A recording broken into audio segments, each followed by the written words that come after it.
Psicologia Falada apresenta. De B.F. Skinner.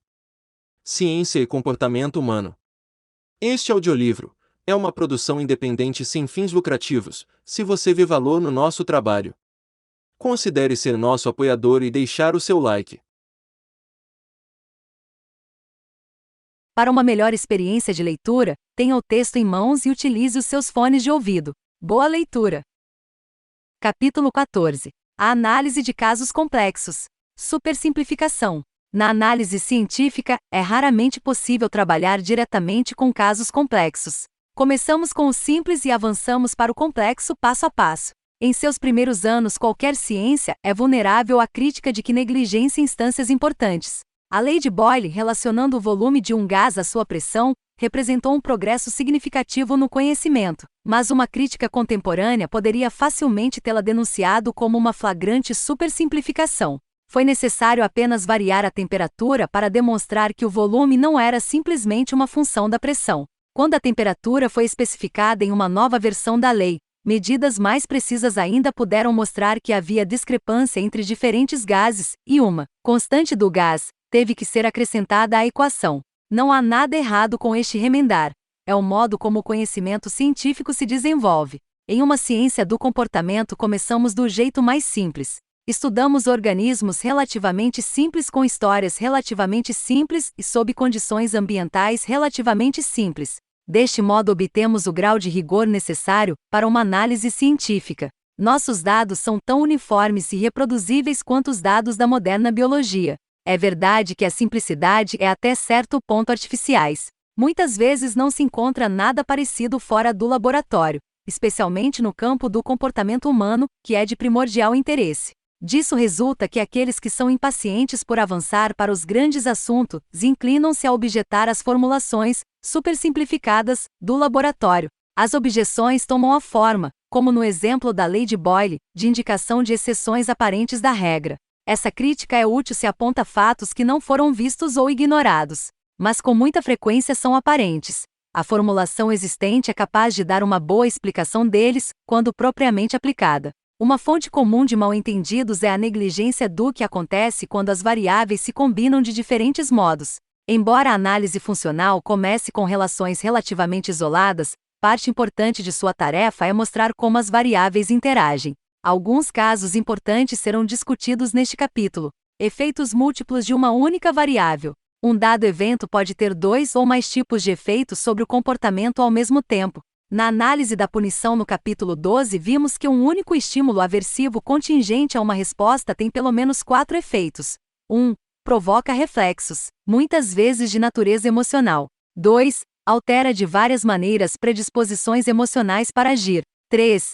Serve como estímulo reforçador no condicionamento respondente quando emparelhado com estímulos que o precedem ou acompanham. Esses estímulos finalmente evocam as respostas e predisposições de 1 e 2, e qualquer comportamento de evitação que termine com o estímulo punitivo é reforçado. 4. Torna possível o reforço de qualquer comportamento de fuga, que termina como o próprio estímulo punitivo. Neste exemplo, então, um único evento serve como um estímulo eliciador, uma operação emocional, um estímulo reforçador no condicionamento respondente, e um reforçador negativo no condicionamento operante. Não teria sentido dizer que um evento tem 2 ou mais efeitos se não pudéssemos separá-los. Quando os efeitos são sentidos em tempos diferentes, isto não é difícil. Por exemplo, um reforçador pode ser de tal magnitude que ocorra saciação considerável. O efeito do reforço pode ser temporariamente dissimulado pelo efeito enfraquecedor da saciação. Assim, um único e relativamente grande pagamento de salários pode produzir um grau de saciação tal que o trabalhador não trabalhe mais por certo tempo, mas o efeito reforçador do salário voltará a ser aparente quando uma privação suficiente surgir novamente. Uma das objeções comuns à lei do efeito provê outro exemplo: a doutrina da necessidade de gratificação. Na psicoterapia, baseia-se no fato de que o comportamento que teve sua probabilidade aumentada pela privação será enfraquecido pela saciação. Assim, a saciação se transforma em um procedimento clínico. Por exemplo, o comportamento que é forte por ter sido reforçado com atenção pessoal pode enfraquecer se o indivíduo receber atenção ou se as privações primárias responsáveis pelo poder reforçador da atenção forem reduzidas. Da mesma forma, O comportamento que é forte porque obtém atenção pode ser enfraquecido dando-se afeição ou reforços primários apropriados.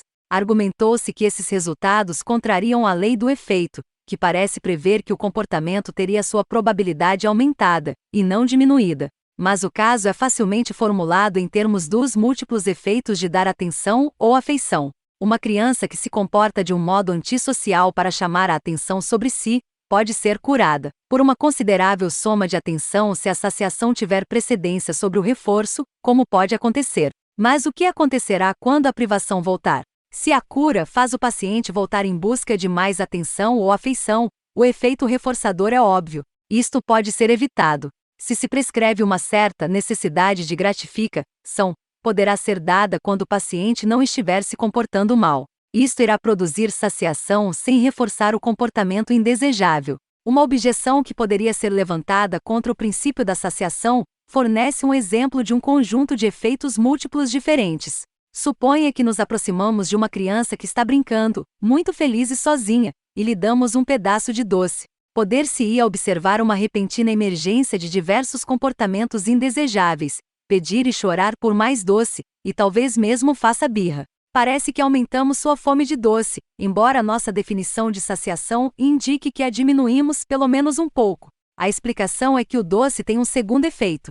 A visão e o gosto de doce são estímulos discriminativos sob os quais o comportamento de pedir ou pegar doce é frequentemente eficaz. Não há ocasião mais propícia para o reforço desse comportamento do que a presença imediata de doce.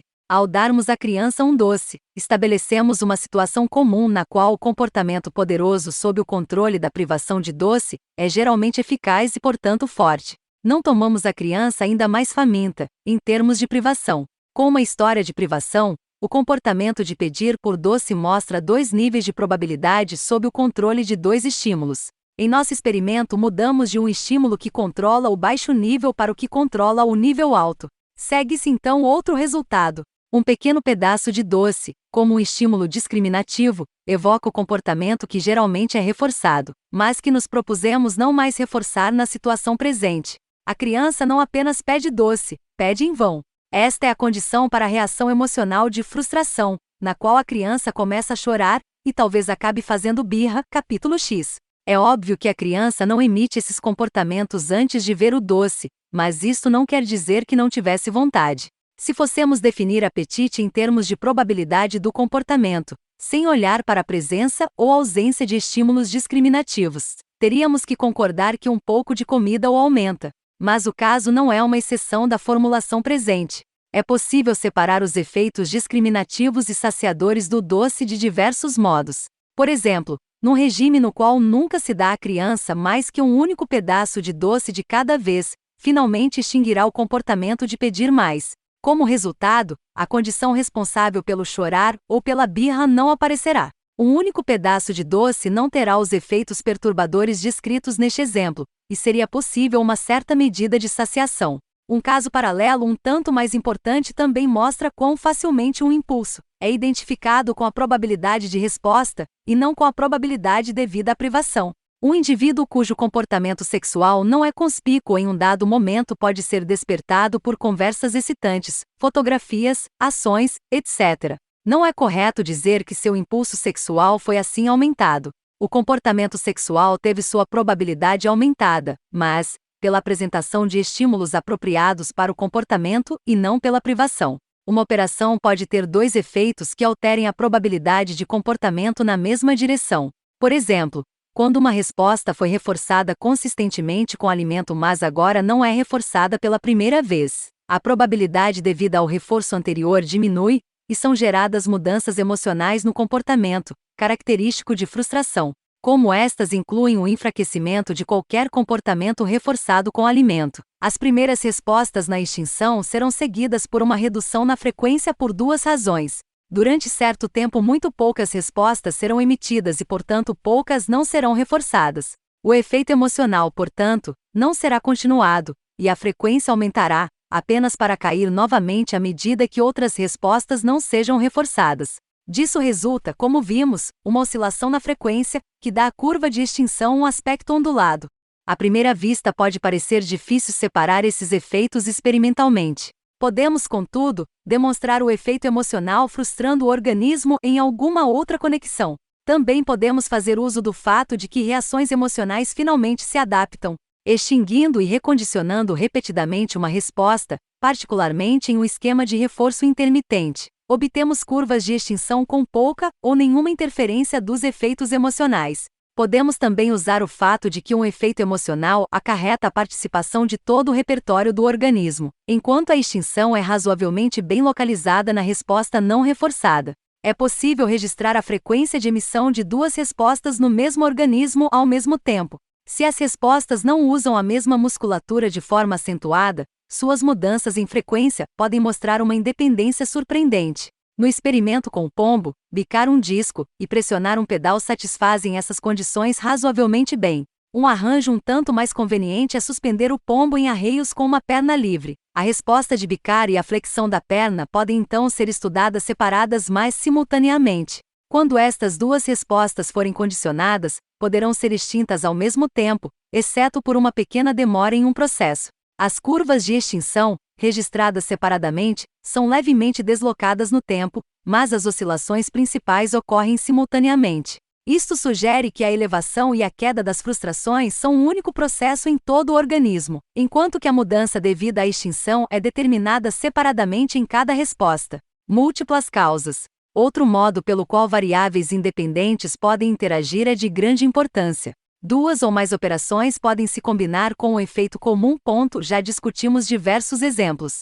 Um operante pode ser reforçado de mais de um modo, disso resultando que variará com mais de uma privação. Este é, de fato, o efeito de um reforçador generalizado. Uma resposta assim condicionada tem não apenas maior probabilidade de ser forte em um tempo dado qualquer, porque pelo menos um estado de privação tem mais probabilidade de ocorrer, mas pode ter uma probabilidade de emissão especialmente alta se dois ou mais estados de privação prevalecerem ao mesmo tempo.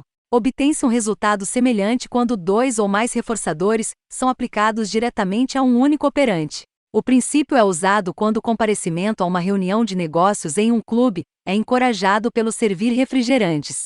Embora um membro possa não comparecer por causa dos refrigerantes apenas ou pela participação na reunião de negócios, será mais provável que compareça se as probabilidades devidas aos dois reforçadores forem combinadas. As variáveis emocionais combinam-se frequentemente com variáveis nos campos de motivação e do condicionamento. Contrariando diversos pontos de vista bem estabelecidos, não há oposição fundamental entre a emoção e o comportamento intelectual do operante discriminado. Muitas vezes o comportamento é mais vigoroso e eficiente quando uma predisposição emocional trabalha na mesma direção que uma contingência de reforço. Isto está implícito quando dizemos que o coração do homem está em seu trabalho, em que coração se refere às variáveis emocionais trabalho, às contingências de reforço. O indivíduo cujo comportamento agressivo, ou brutal, é particularmente forte pode trabalhar especialmente bem em certos tipos de emprego, por exemplo, em certos tipos de trabalho na polícia ou nas forças armadas. Uma atriz cujo papel requeria que esbofeteasse outra, em uma peça, bateu-lhe com força incomum quando zangou com ela por razões particulares. O indivíduo com uma disposição afetuosa pode ser especialmente bem-sucedido em cargos que se relacionem com o auxílio a outras pessoas. Numa importante aplicação deste princípio, um estímulo discriminativo se combina com outro estímulo discriminativo ou com outras variáveis. Os efeitos são de vários tipos. Alguns são comumente denominados sugestão, outros são tratados como técnicas projetiva, enquanto ainda outros são importantes no campo da percepção. O comportamento verbal fornece exemplos particularmente bons. Uma única resposta verbal tem probabilidade especial de ser uma função de mais de uma variável, porque pode ser parte de diversos e diferentes repertórios. No comportamento imitativo simples ou no comportamento ecoico, a resposta é controlada por um estímulo verbal de forma semelhante. O estímulo verbal casa evoca a resposta verbal casa. Quando o estímulo verbal é de forma diferente, como no experimento associação de palavras, podemos falar de um repertório intraverbal. O estímulo lar evoca a resposta casa. Na leitura, o estímulo é um texto. O estímulo impresso, casa, evoca a resposta vocal, casa. Grande parte do comportamento verbal é controlada por estímulos não verbais, como quando damos nomes ou descrevemos objetos e propriedades dos objetos. Uma casa verdadeira evoca a resposta, caça. Como uma única resposta verbal geralmente fica sob o controle de variáveis em todos esses campos, em acréscimo à sua relação com condições emocionais e motivacionais, é provável que seja função de mais de uma variável a um só tempo. A presença de mais de uma variável estímulo no comportamento verbal é às vezes tratada como múltiplo significado. O termo é estreito demais para os nossos propósitos presentes, pois devemos incluir as contribuições de força vindas de variáveis que usualmente não estão incluídas no significado de uma resposta, por exemplo, na resposta ecoica ou na resposta vocal a uma palavra impressa. Um artigo de jornal a respeito de uma convenção de odontólogos descreveu que, para aperfeiçoar sua profissão, os odontólogos estavam apressando de unhas e dentes a passagem de certas leis. As circunstâncias sob as quais isto foi escrito poderiam ter levado a respostas alternativas, como com todo empenho, ou tenazmente. Estas respostas poderiam ter sido igualmente prováveis se outra profissão estivesse sendo discutida. A resposta, com unhas e dentes, provavelmente emergiu por causa da força adicional da palavra dente. Um dado sinônimo foi preferido a formas equivalentes por causa de uma causação múltipla. Semelhantemente, quando um escritor, discutindo com um homem que esteve na China caçando pandas, disse que os planos tinham dado em ursada, parecendo que a expressão foi escolhida em lugar de sinônimo, como não se realizaram, deram em nada, ou materializaram, por causa da contribuição da probabilidade das variáveis responsáveis por panda. A determinação múltipla do comportamento verbal é a base de muito espírito. A resposta espirituosa difere da inconscientemente divertida na medida em que o orador é capaz de responder às múltiplas fontes de probabilidades e de apontá-las através de uma explicação apropriada. Preocupamo-nos aqui com as múltiplas fontes do elemento espirituoso, e não com o gracejo completo. Um exemplo é a história contada a respeito do Deon Briggs de Harvard. O Deon discursava durante um jantar, numa noite inconfortavelmente quente. As cadeiras haviam sido invernizadas recentemente, e quando Deon levantou-se para falar, os fundos de suas calças ficaram presos à cadeira. Houve muita risada quando conseguiu soltar-se. Quando afinal pôde falar, pretendia falar esta noite sobre a ética e o verniz da etiqueta, mas as circunstâncias me impossibilitam de realizar meus planos. As múltiplas fontes de verniz da etiqueta são essencialmente as mesmas que nos exemplos precedentes, mas o Deon foi capaz de construir uma sentença que tornou clara a todos a causação múltipla da resposta. Todo comportamento verbal continuado é multiplamente determinado. Quando alguém começa a falar ou a escrever, cria um conjunto elaborado de estímulos que alteram a probabilidade de outras respostas em seu repertório. É impossível resistir a essas fontes suplementares da força. Não podemos, por exemplo, citar uma série de números ao acaso. Várias sequências de números são reforçadas, como quando aprendemos a contar de 1 em 1, de 2 em 2, de 3 em 3, a decorar tabuadas de multiplicação, a dar números de telefones, etc. Quando dizemos o primeiro número, portanto, alteramos as probabilidades que determinam o próximo. Quando uma série de certa extensão já foi emitida, os últimos números podem ser extrema e poderosamente determinados. Do mesmo modo, qualquer amostra contínua de comportamento verbal estabelece fortes predisposições emocionais entre as respostas ainda por vir. Nosso repertório imitativo ou ecoico produz ritmo, rima, assonância e aliteração, que podem parecer simplesmente com um poemeto de rimas monótonas e aborrecidas, ou como no caso paralelo do humor, podem ser elaboradas em verdadeira poesia. O material verbal que memorizamos e as colocações familiares de palavras no uso estabeleceram tendências intraverbais que acrescentam outras probabilidades suplementares. O literato explora-as quando cria um poema ou constrói um argumento convincente. Elabora tendências múltiplas no leitor em virtude das quais o leitor acha-se completamente predisposto a entrar em cadência, com as rimas de um poema ou com as palavras contundentes de um argumento.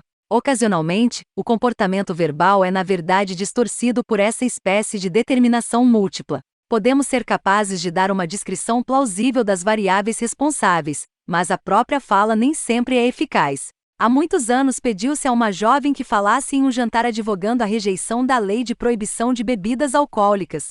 Era sua primeira aparição pública, e estava extremamente embaraçada. Assim que levantou para falar, alguém colocou um microfone à sua frente. Era um instrumento desconhecido e assustador. Decidiu apelar para a clemência dos que a ouviam e expôs sua inexperiência. As primeiras palavras foram: "This is the first time I have ever faced as peaquiasias. ó importunos peaquiasias, que se constituiu em surpresa tão grande para a oradora, quanto para a audiência divertida, pode ser atribuído a diversas variáveis contribuintes. O assunto era em parte os males dos peaquiasi, ela estava preocupada com sua própria habilidade tos peaquiasis. E o microfone poderia ser chamado de speaquiasias, no sentido de que nos possibilita falar para muita gente com pequeno esforço. Mais tarde veremos que a resposta importuna pode também ter reduzido a estimulação aversiva da resposta incipiente microfone. Presumivelmente poderíamos ter mostrado que o estímulo microfone eliciaria alguns dos reflexos emocionais que, como no caso do detector de mentiras, são típicos dos estímulos aversivos. Não dizemos que a resposta microfone tinha tendência para não ser emitida, mas qualquer resposta que a substituísse seria forte por essa razão. Por causa de sua força irresistível, a resposta intrometeu-se na sentença em curso.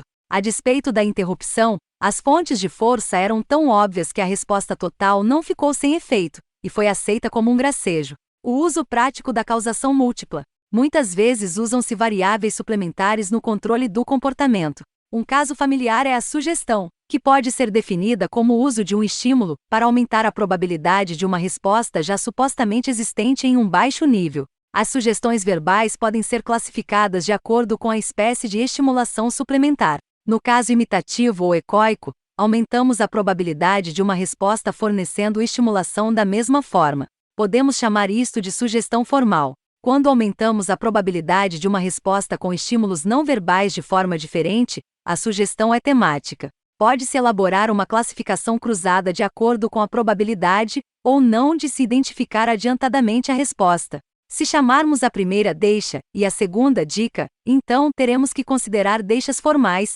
dicas formais, deixas temáticas e dicas temáticas. A deixa formal é procedimento comum no teatro. Uma palavra sussurrada pelo ponto aumenta a probabilidade do comportamento verbal do ator, estabelecendo uma resposta que se combina com o comportamento imperfeitamente memorizado.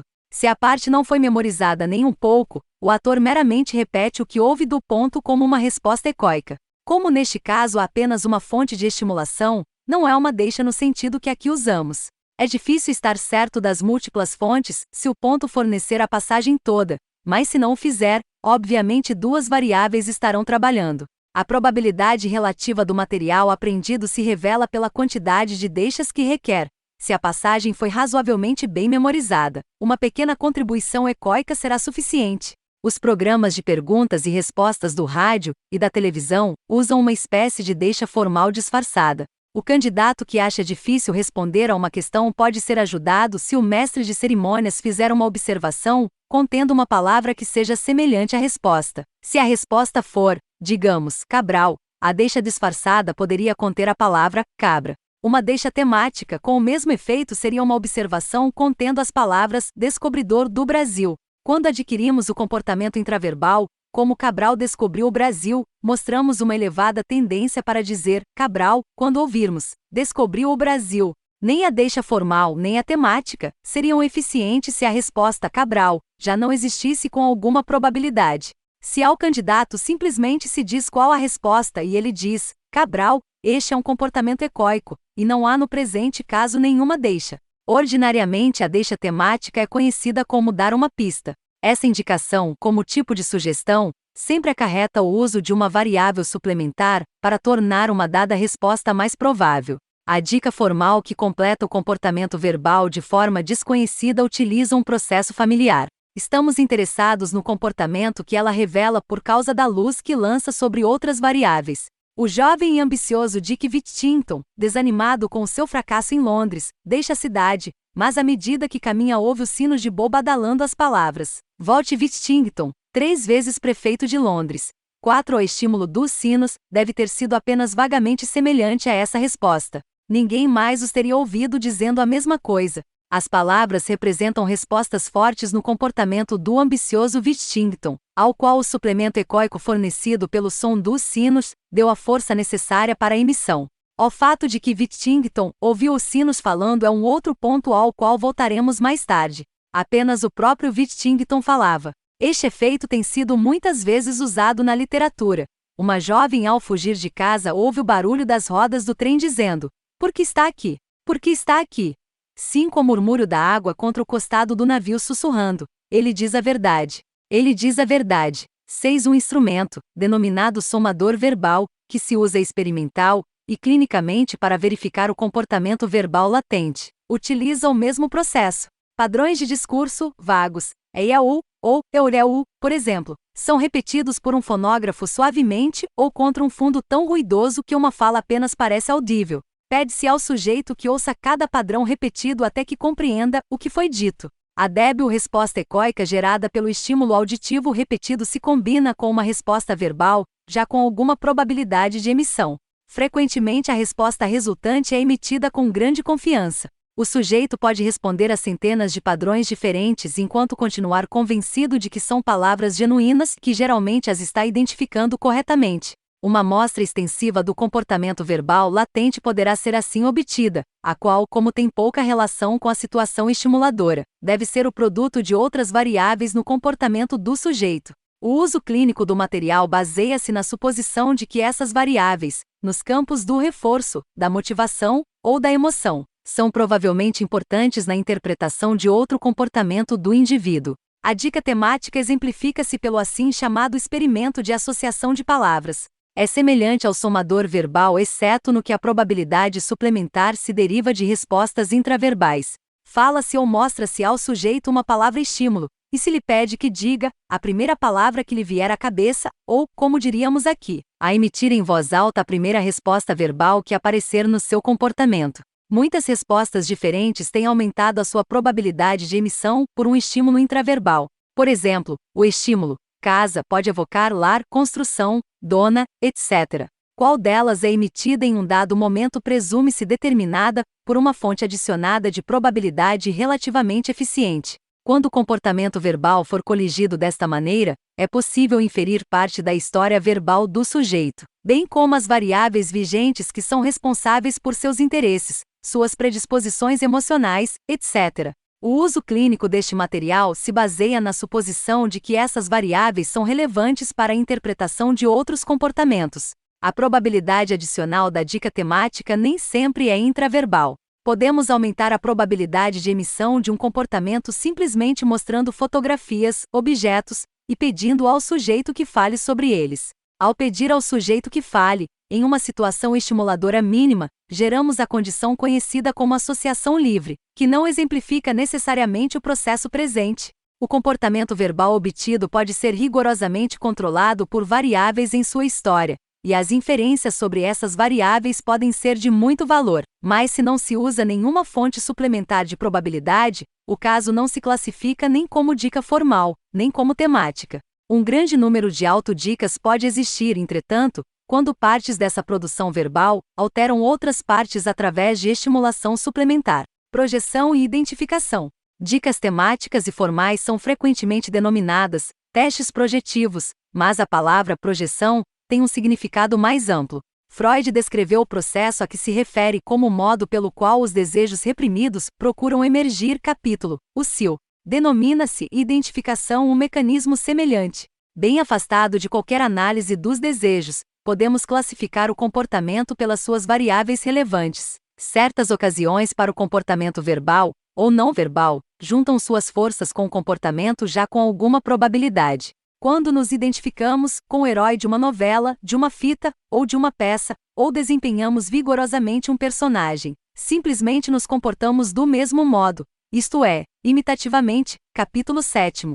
Quando nosso comportamento imitativo for tão microscópico quanto totalmente privado, pode surgir um problema especial, como veremos no capítulo 17. O suplemento imitativo pode ser tanto verbal quanto não verbal, mas o comportamento verbal tem diversas vantagens.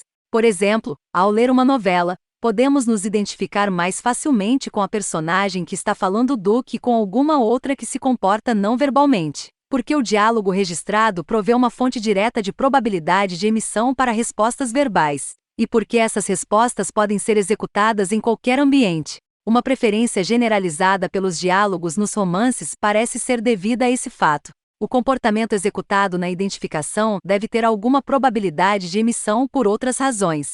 Se a probabilidade for considerável, temos que explicar por que a resposta não é emitida sem a suplementação. Em um caso comum, o comportamento não pode ser emitido na vida cotidiana, por causa da falta de oportunidade, ou porque o comportamento é restringido ou punido. Uma tendência para se auto-identificar com uma personagem fictícia, por exemplo, pode ser clinicamente significada como indício da probabilidade do comportamento. Acontece frequentemente, entretanto, que uma história simplesmente estabelece uma tendência, o autor força um tipo de identificação, que é percebido no fato de que o interesse por uma personagem aumenta à medida que a história se desenvolve. Essa identificação pode ter pouco a ver com as variáveis que operam alhures na vida do leitor. Falamos de projeção, e não de identificação, quando o comportamento for controlado menos especificamente do estímulo suplementar. Um exemplo clássico é o amante que acusa a amada de indiferença ou infidelidade, porque ele próprio ficou indiferente e infiel.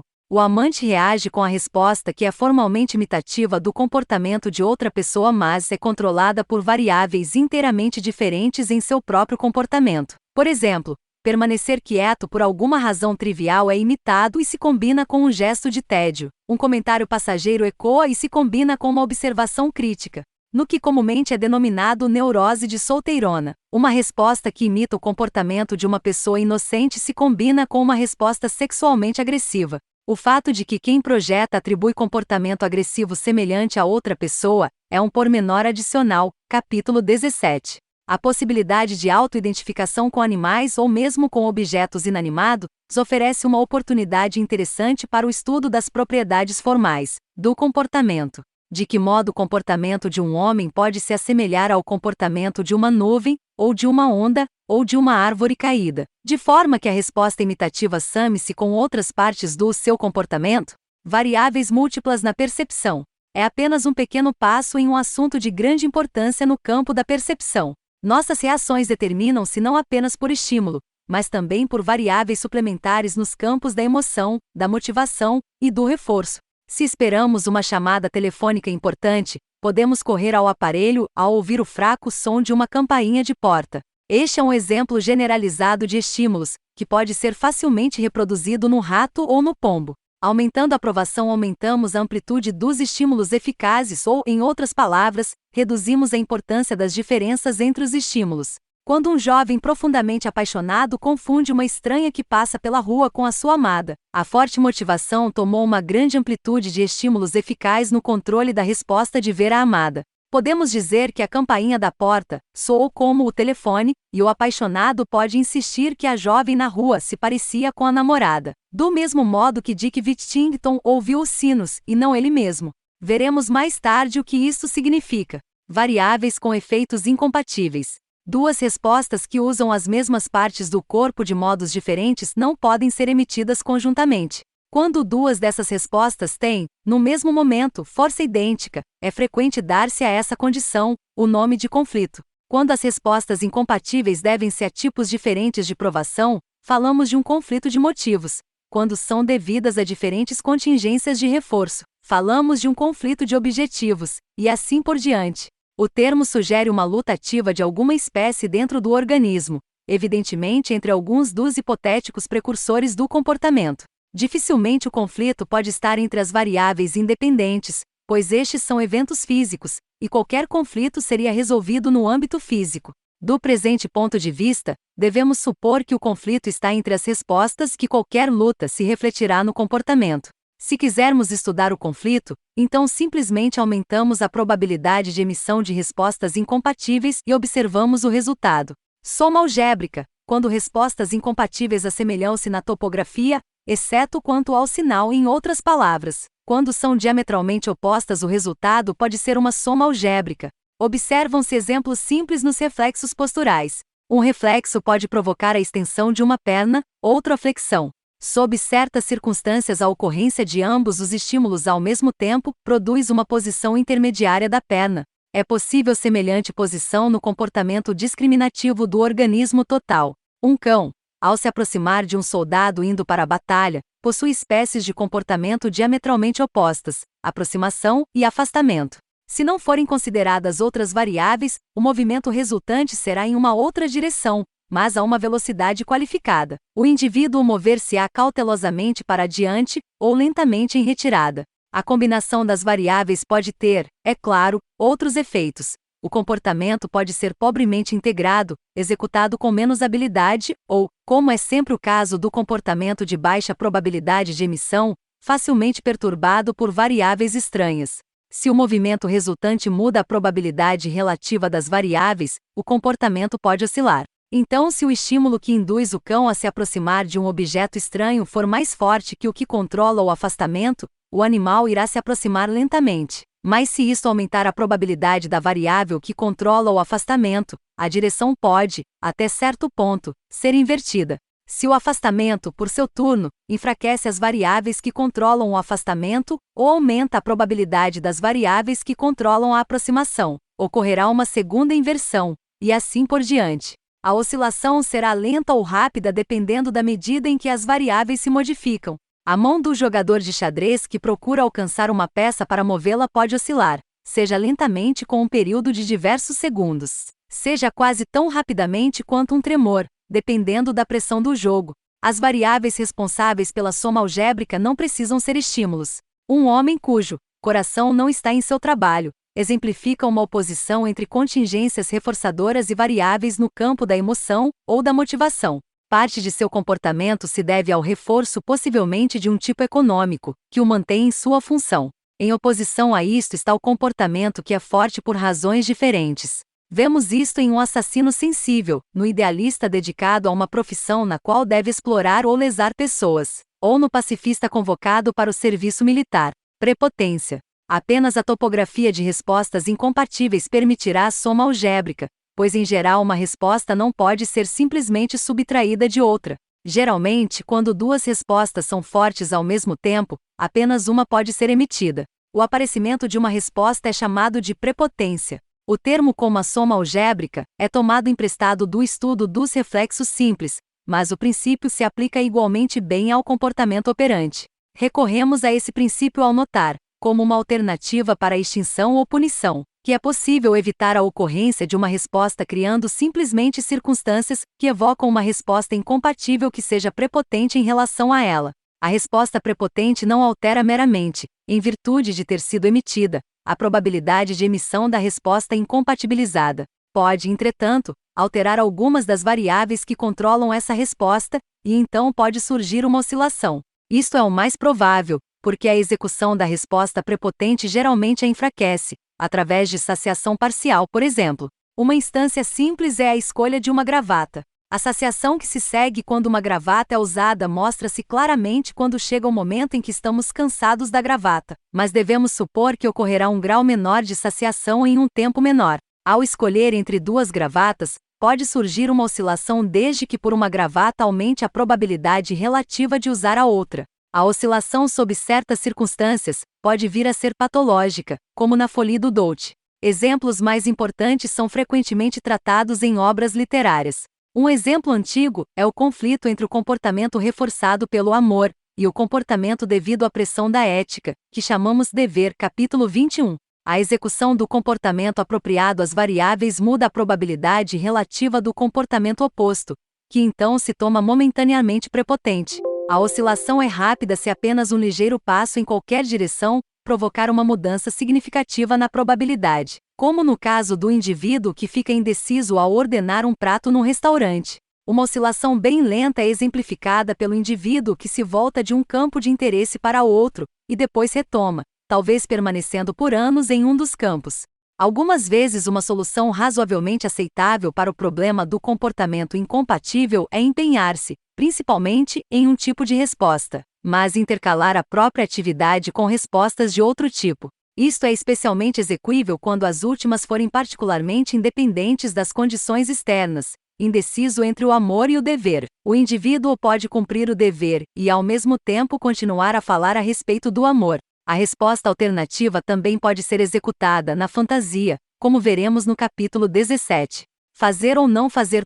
Muitas vezes estamos interessados em saber se uma resposta será emitida em competição com um comportamento alternativo que não tem importância para nós e que desprezamos, como não fazer nada, ou como fazer alguma outra coisa. Esse comportamento, definido meramente como incompatível com uma resposta especificada, aparece na análise da punição. Qualquer resposta que interfira com o comportamento punido reduz um estímulo condicionado aversivo, e por isso é reforçada. Mas podemos ter pouco interesse em saber que resposta é essa. Há diversos tipos de conflitos gerados pela punição. Um exemplo de resposta que é primeiro reforçada, e depois punida é comer um alimento delicioso mas indigesto. As duas consequências provêm das propriedades químicas do alimento, que são positivamente reforçadoras ao contato com a língua, mas finalmente aversivas no estômago. Ao comer o alimento de alguém sem sua permissão, as consequências aversivas possivelmente podem estar dispostas pelo dono do alimento ou pela sociedade. O estímulo aversivo pode preceder o reforço positivo, por exemplo, quando nadamos em água fria, para conseguir o efeito do calor revigorante que se segue. Mas em ambos os casos evita-se o estímulo aversivo e não se emite a resposta. O estímulo aversivo pode acontecer, a menos que a resposta seja emitida. Quando o indivíduo toma medidas para se preparar para uma tempestade, seu comportamento reduz a ameaça de fortes consequências aversivas, ou evita as consequências da tormenta, no sentido do capítulo 11. Mas se originará um conflito se o comportamento tiver suas próprias consequências aversivas. É tentador formular esses casos sem mencionar o comportamento incompatível. Estamos interessados em saber se o alimento indigesto é ingerido, ou se o mergulho é dado, ou se faz a preparação para a tempestade, não no que, em substituição, poderia ser feito. Isto pode nos levar a falar de uma tendência negativa, para iniciar um ato que foi suplantado. Uma variável aumenta a probabilidade de uma resposta enquanto outra parece reduzida. Mas tanto com propósitos teóricos quanto com propósitos práticos, o importante é lembrar que lidamos sempre com probabilidades positivas. A punição, como vimos, não cria uma probabilidade negativa de que uma resposta seja executada, mas a probabilidade positiva de que um comportamento incompatível ocorra. Outro exemplo no qual é tentador falar-se de probabilidades negativas é o esquecimento freudiano. As instâncias geralmente descritas acarretam punição. Digamos que se esquece um encontro aversivo, com o dentista, por exemplo. O fato observado simplesmente é que o comportamento de lembrar o encontro não aparece nas circunstâncias apropriadas. A teoria do esquecimento freudiano afirma que as consequências aversivas desse encontro são relevantes. Qualquer passo em direção à lembrança do encontro gera estimulação aversiva condicionada, por causa da estimulação dolorosa anterior na cadeira do dentista. Qualquer comportamento que reduza a estimulação aversiva, pela remoção dessa resposta será automaticamente reforçado de acordo com a análise do capítulo 12. Duas espécies do comportamento, mutuamente exclusivas, têm, portanto, alta probabilidade de emissão, e o assunto aqui é a prepotência. Não estamos interessados, entretanto, em especificar a resposta incompatível. Por isso é provável a suposição de que o esquecimento significa que a probabilidade de lembrar o encontro chegou a zero ou a um valor negativo. Mas não precisamos tratar com nenhum comportamento denominado não lembrar o encontro. Simplesmente, uma resposta perdeu para a outra na comparação das probabilidades. Se o mesmo resultado fosse alcançado sem o esquecimento, através de suspensão do encontro, a ação que suplantaria o comportamento seria claramente especificada, e o princípio da prepotência seria óbvio. O esquecimento é ordinariamente atribuído a um organismo interior, que reprime o comportamento de lembrar o encontro, mas o único agente repressor é a resposta incompatível. Assim como uma fonte adicional de probabilidade de emissão pode selecionar uma resposta de um grupo de respostas que de outra forma seriam igualmente prováveis, também um tipo de seleção negativa pode surgir da probabilidade de emissão do comportamento que é incompatível com uma resposta em grupo. No exemplo acima descrito, a resposta inoportuna species poderia ser explicada em parte por seu efeito na substituição da resposta aversiva microfone. Preocupamo-nos apenas em saber se uma única resposta será ou não emitida, podendo permanecer não especificado comportamento incompatível. O processo básico, acentuado por Freud, há muito foi reconhecido. Em Barchester Towers, Anthony Trollope descreveu o comportamento de seu herói, Mr. Arabin, da seguinte maneira, abre aspas, mas ele nunca poderia ter amado a Signora Neroni como sentia que agora amava Eleonor. E assim lançou pedras no richo, em vez de jogar-se ele mesmo, e sentou-se à margem, tão triste o cavalheiro como se poderia encontrar em um dia de verão. Fecha aspas. Não se pode considerar o suicídio como uma resposta simples. Não podemos, por exemplo, medir sua frequência. Ninguém se lança a um rio para ter uma vida, porque o mesmo comportamento teve uma consequência semelhante no passado. Mas o comportamento geral de arremessar objetos na água é outra coisa. Tem um resultado especificável: os objetos desaparecem. Esse comportamento é prontamente generalizado. Tendo lançado um chapéu velho em um riacho, livramo-nos de um par de sapatos da mesma maneira. Não é impossível que se lançar a um riacho possa ser meramente um exemplo dramático de destruição com o comportamento que destruiu outras coisas. Felizmente não necessitamos decidir este assunto na discussão do tópico presente. Tanto Trollope quanto Freud concordam que Mr. Arabin, ao arremessar pedras no riacho, estava de certa maneira jogando a si mesmo. As circunstâncias deram origem a uma forte tendência para jogar coisas em riachos, mas as consequências aversivas também estavam associadas a algumas respostas nessa classe. Mr. Arabin não se jogou no riacho, ou com consequências menos aversivas, seu relógio ou sua carteira, jogou pedras. Estas respostas podem ter apenas algumas características de membro do grupo reforçado, mas pelo menos não têm consequências aversivas e por isso são emitidas. As mesmas consequências aversivas geram a oscilação familiar do suicida potencial, como Hamlet demonstrou. Nesses exemplos de comportamento incompatível, consideramos as consequências quando nada intervém. Obviamente, uma repentina alteração nas circunstâncias poderia ocasionar um resultado diferente, e como veremos dentro em pouco, o próprio indivíduo pode efetuar essa mudança. Antes de analisar como ele a faz, é necessário considerar outro modo pelo qual as variáveis podem se arranjar. Encadeamento. Uma resposta pode produzir ou alterar algumas das variáveis que controlam outra resposta. O resultado é uma cadeia. Pode ter pouca ou nenhuma organização. Quando saímos para um passeio, vagueando pelo campo ou errando ociosamente em um museu ou em uma loja, um episódio em nosso comportamento gera as condições responsáveis por outro. Olhamos para um lado, e somos estimulados por um objeto que provoca nosso movimento em sua direção. No curso desse movimento recebemos estimulação aversiva da qual batemos em apressada retirada. Isto gera uma condição da saciação ou fadiga na qual, uma vez livres da estimulação aversiva, sentamos para descansar. E assim por diante. O encadeamento não precisa ser o resultado de movimento no espaço. Vagueamos ou vagabundeamos verbalmente, por exemplo, em uma conversa casual, ou quando dizemos o que pensamos em associação livre. Alguns encadeamentos têm uma unidade funcional. Os elos ocorreram mais ou menos na mesma ordem, e a cadeia toda foi afetada por uma única consequência. Muitas vezes lidamos com uma cadeia com uma única resposta. Quando um gato agarra um camundongo, por exemplo, esse ato complicado é um emaranhado intrincado de reflexos posturais. Como o fisiólogo Magnus I o demonstrou, com frequência damos ênfase ao membro inicial, pular ou não pular, desprezando o fato de que precede de vários estágios a resposta que realmente é reforçada pelo contato com o camundongo. Longas cadeias organizadas como sequências simples exibem-se quando tomamos nosso caminho através das ruas em direção a um ponto dado, ou recitamos um poema, ou executamos uma peça de música. Outros exemplos foram discutidos em conexão com o reforço condicionado. Encadeamentos organizados não se confinam necessariamente à produção de estímulos, pois outros tipos de variáveis podem alterar o comportamento. No beber um copo de água mudamos uma importante condição de privação, que tem o efeito usual de tornar o beber menos provável posteriormente. E o comportamento que foi suprimido pelo comportamento que levou ao beber pode então ser liberado.